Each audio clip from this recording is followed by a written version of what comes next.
Week 1 isn't quite over just yet. We've still got Florida State Boston College coming up tonight, and I'll talk about that game tomorrow when I do my top 25 video. We'll have an updated top 25. So I want to go ahead and get a takeaways video in here, talk about what I took away from Week 1 up to this point. A lot of storylines, a lot of things that have already kind of surprised a lot of people, including me, that what we saw in just a handful of big games. And there were several big games this weekend.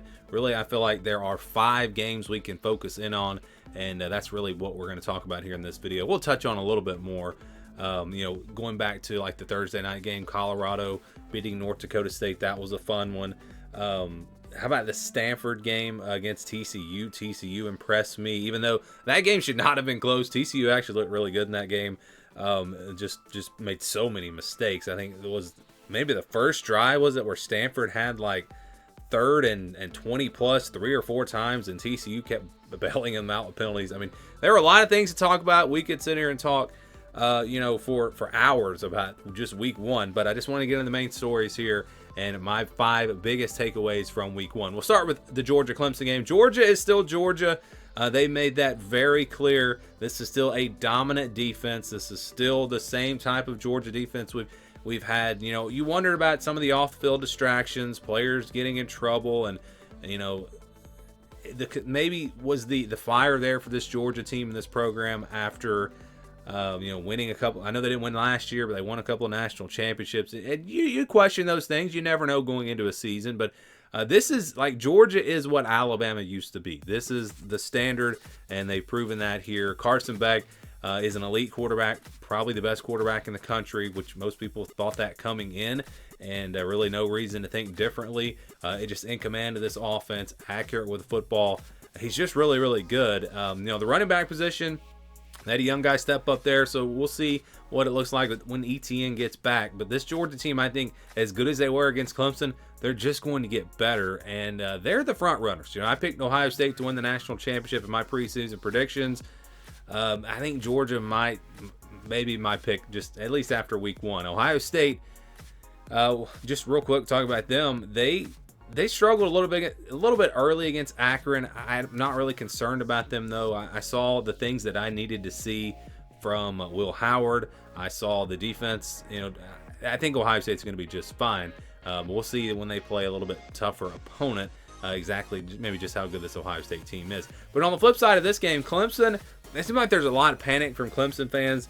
Look, you played Georgia tough. The first half was tough. I think Georgia just kind of wore them down because Clemson's offense just couldn't keep the ball. I mean, they couldn't sustain drives long enough. They couldn't score, and it just put too much pressure on this Clemson defense. They eventually wore down.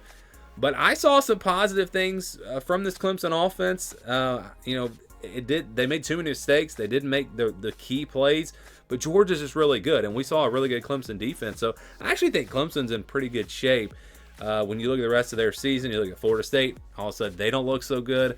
Clemson, I think, still might have a good shot to get to the ACC championship. So your season's not over. I know Clemson fans, this one was ugly, but I wouldn't give up on Clemson just yet. All right, let's go to number 2 now. Penn State, it's different this time with the Nittany Lions. I think we saw that against West Virginia. This is a game that I thought would be really close. I thought West Virginia even had a chance to maybe pull off an upset here.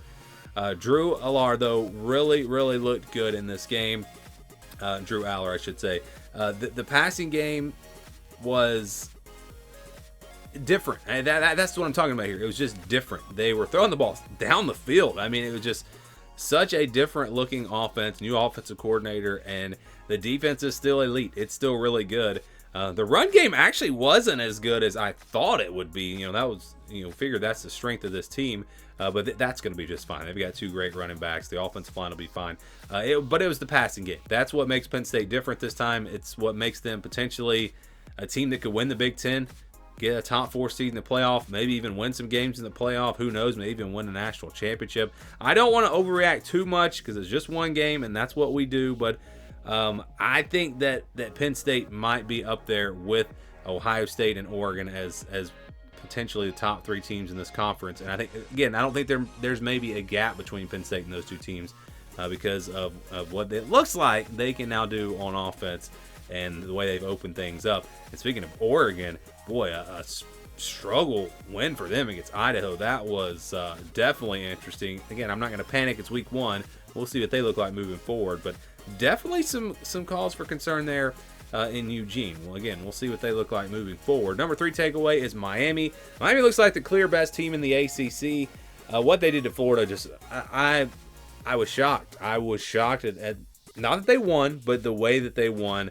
This looks like, when you just look at the size of this team, the speed, like this looks like an elite team. This looks like one of the best 4 or 5 teams in the country. And they've been recruiting, they've been adding the talent, and now you've got a superstar at quarterback.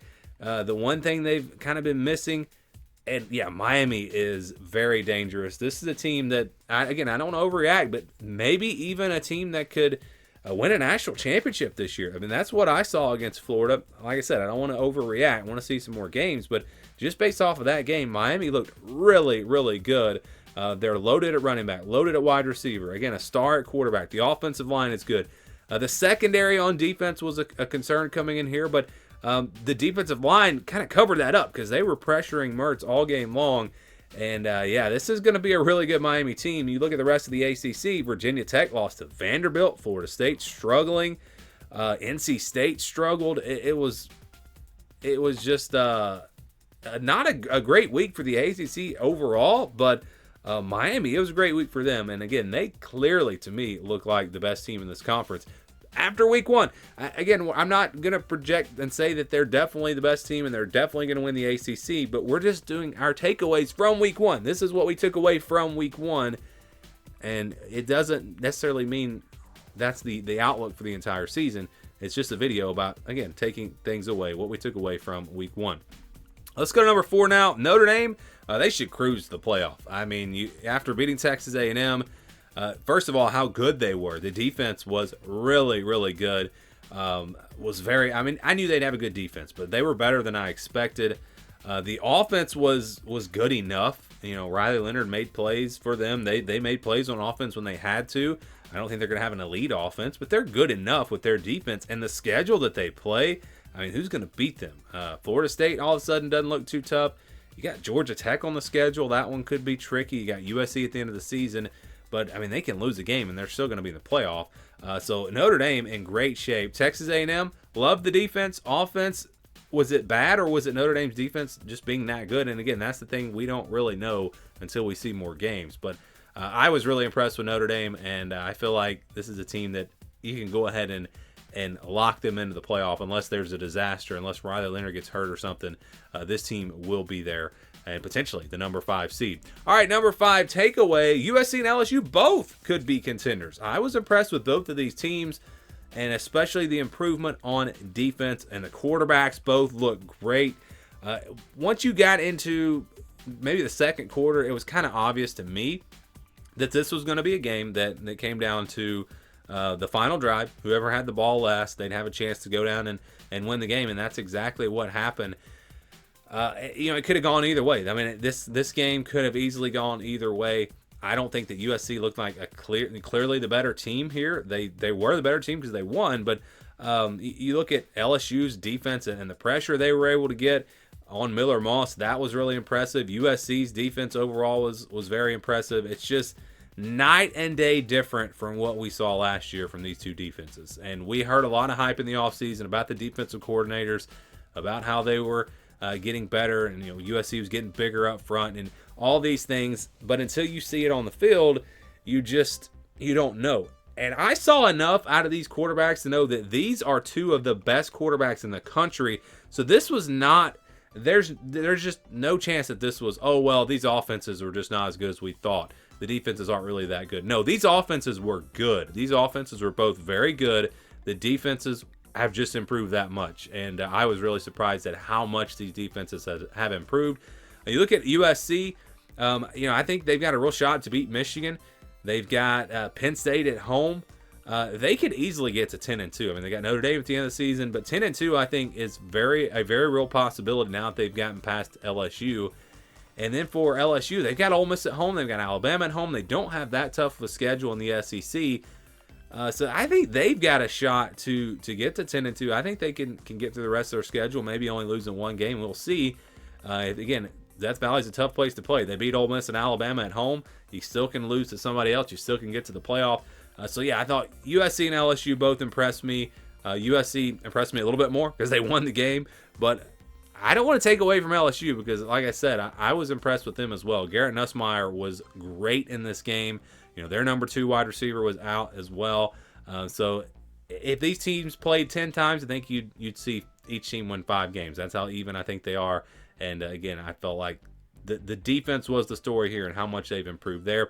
So we go to Florida State Boston College tonight. I think Florida State's going to win, but I think it'll be close. We'll talk about that game tomorrow when I do my updated top 25. And I'm going to make some people mad with this top 25. I'm going to confuse some people because we only base it off of what we have seen. And so based off of week 1, that's how I'm going to rank the teams. You can throw all the preseason polls and all that out the window. We are only ranking teams based off what we've seen on the field in week 1. So there will definitely be some surprises for those of you who maybe haven't watched in the past and seen how I do my top 25. But give me your thoughts on week 1 down in the comments below and enjoy the game tonight.